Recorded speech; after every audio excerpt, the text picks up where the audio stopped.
So today we're talking about 6 things that you let go of once you're spiritually awake. This happens when you start letting go of things that no longer serve you. Number 1, self-negative talk is the biggest thing that a lot of us do, especially when we are not aware of ourselves. So please give this video a thumbs up. The more you guys give it a thumbs up, the more YouTube is able to push this video so that more people can be able to see it. Do not forget to subscribe. It'll be well appreciated. How I came to realize that I was self-negative talk, that I was talking to myself negatively, is when God said to me, you are the only one that's standing in your way. It made me sit down and actually reflect, and I started realizing that how I speak to myself, when I look at myself, I don't look at myself as a person that's worthy. I don't look at myself as a person that's intelligent enough.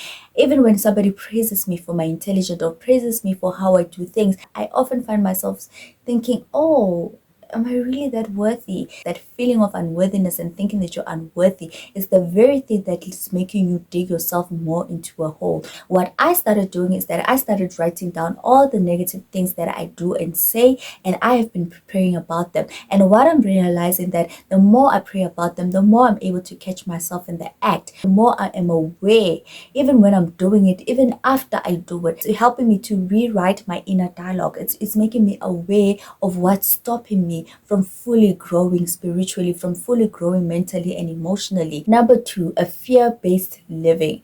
Before I stepped into Christ, guys, I used to think that in this world that I'm living in, I have to have everything figured out. I need to have the answers to my problems. I need to carry the burdens of the world. As soon as I stepped into Christ, I realized that I do not have to carry anything. I do not have to worry about anything. I can give it all to Christ. Even when I don't have the answers, even when I'm worried about my finances, I'm worried about not having a job, I am fully trusting him that where he's leading me, a life of abundance, is leading me to a life of purpose. When you stop living in fear and stop allowing the things that are happening in your mind and things that are happening in your life to actually take over, then, and start allowing God to take over, you'll be able to see where God is taking you. You'll face the trials that come with this life, and you know that God has your back. What is there to worry about? Number 3, over attachment to material things. Oh God.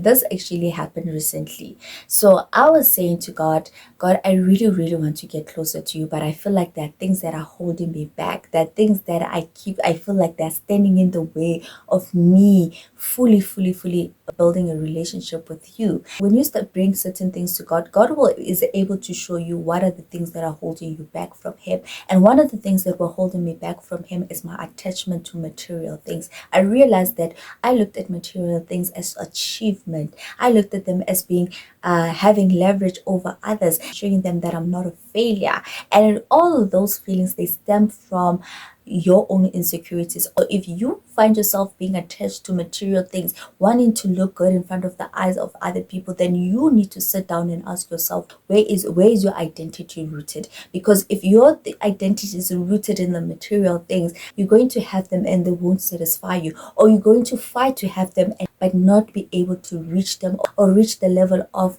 a success that you want if you are basing your identity in material things. And that's one thing that I realized, that the more you attach yourself to the things of the world, it becomes about you proving a point to other people. You are not here to prove a point to other people. You are here to serve God and live for God.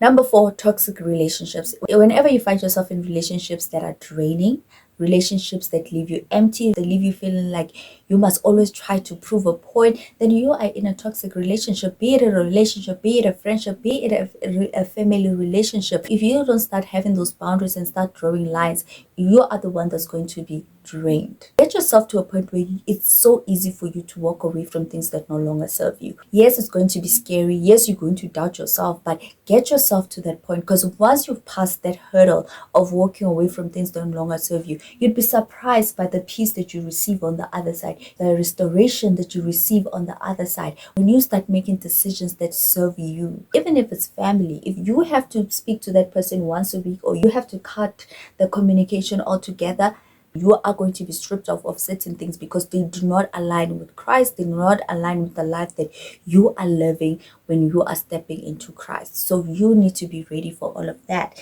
And also, number 5, seeking validation from others. When you are somebody that's always looking for constant approval from the outside world, you are in danger. It means that you are not rooted within yourself. Somebody can come and validate certain things about your life and you will believe that. In you, there's lack of self-worth, there's lack of self-trust, there's lack of self-love. They're operating from a place of fear, and you have given them the keys to judge you, to say whatever it is that they want to say about you. But you need to, in order for you to move away from seeking validation from others, you need to start approving of yourself. Ask God to give you that confidence that you lack within yourself. Start praying about it.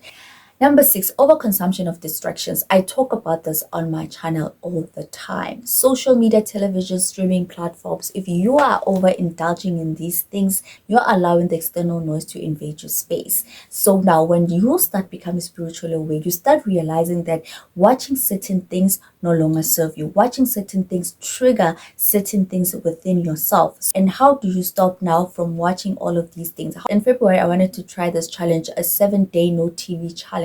I managed to do it for 4 days. By the 5th day, I was like, let me just watch 15 minutes. I realized that I did not implement good solid systems.